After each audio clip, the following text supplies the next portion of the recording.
अस्सलाम वालेकुम। Doctor Mohammad Riaz veterinary clinic and pharmacy, Chowk Shadipura, Lahore. आज हम एक बेहतरीन केस लेकर आए। ये एक हॉर्स है, इसको ट्रिपनोसोमियासिस का मसला बना हुआ है और ये 3 माह से ये बीमार है। चारा वगैरह भी ठीक तरीके से नहीं खा रहा और इसके साथ साथ ये दौड़ वाली रेस वाला ये जानवर है और इसने काफ़ी हद तक यानी कि मुकाबले वगैरह भी जीते हुए हैं, रेसी यानी कि मुकाबले। और इसके साथ साथ ये बहुत ही आला किस्म की नस्ल का ये जानवर है। और ये हॉर्स को जब हमने चेक किया, डायग्नोस किया तो देखा तो इसको ट्रिपनोसोमियासिस का मसला यानी कि फेटे का मसला निकला। तो फेटे का हमने क्या तशख़ीस की, कैसे पता चला, तो हमने जब इसको मुकम्मल तौर पर बांध कर को कंट्रोल करके जब हमने इसका टेम्परेचर लिया तो टेम्परेचर चेक करने के बाद हमें पता चला कि इसको टेम्परेचर भी 102.3 यानी कि 103 के करीब टेम्परेचर निकला। फ़र्स्ट टाइम था। और जैसे जैसे यानी टाइम ज़्यादा होता चला जाता है, यानी कि दोपहर 2 से 3, इसका टेम्परेचर जो है 104 फ़ारेनहाइट से 105 फ़ारेनहाइट तक, बल्कि बाज़ दफ़ा तो 107 टेम्परेचर तक यानी कि फ़ारेनहाइट तक चला जाता है।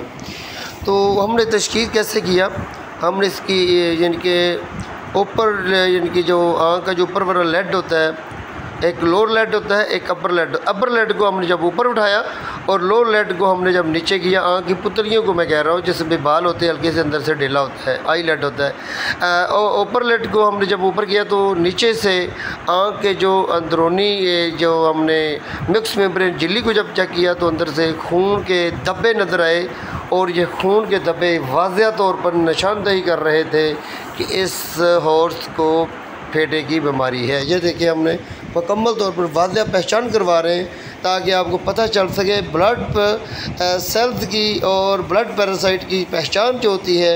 ट्रिपनोसोमियासिस की ये सबसे मेन पहचान जो होती है, ये ब्लड स्पॉट अंदर से नज़र आना शुरू हो जाते हैं, खून अंदर से जमा हुआ नज़र आता है और इसके साथ जानवर का टेम्परेचर का ना टूटना और इसके साथ साथ जानवर का बुखार और जानवर का सही तरीके से काम ना करना, चारा वगैरह ना खाना। ये देखिए हमने टीके का मुकम्मल तौर पर बायोडाटा दिखाया। हम टीका एक साइड पे 5-5 ml जिनके चारों जगह पे लगा रहे हैं। ये फैक्ट्री बनने के इंजेक्शन अक्सर जो लोग लगाते हैं एक ही जगह पे, तो वो टीका पकने का टीका जो होता है वो यानी कि रुकने का ज़्यादा चांसेस होता है।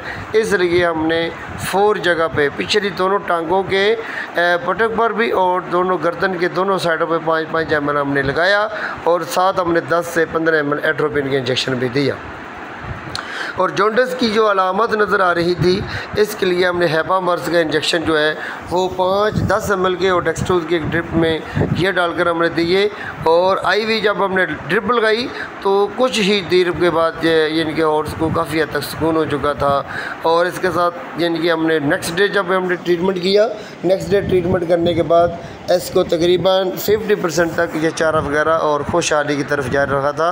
और जैसे ही हम इसको मुकम्मल तौर पर कंप्लीट तौर पर इसका ट्रीटमेंट करेंगे उसके बाद हम मुकम्मल तौर पर आईलेट और आँख और इसके साथ साथ इसके टेम्परेचर को मुकम्मल तौर पर आपको चेक करवाएंगे और इंशाअल्लाह ताला इसका 2 से 3 दिन के बाद मज़ीद हम जायज़ा लेंगे और जैसे ही कंप्लीट केस होगा तो हम आपके साथ शेयर करेंगे।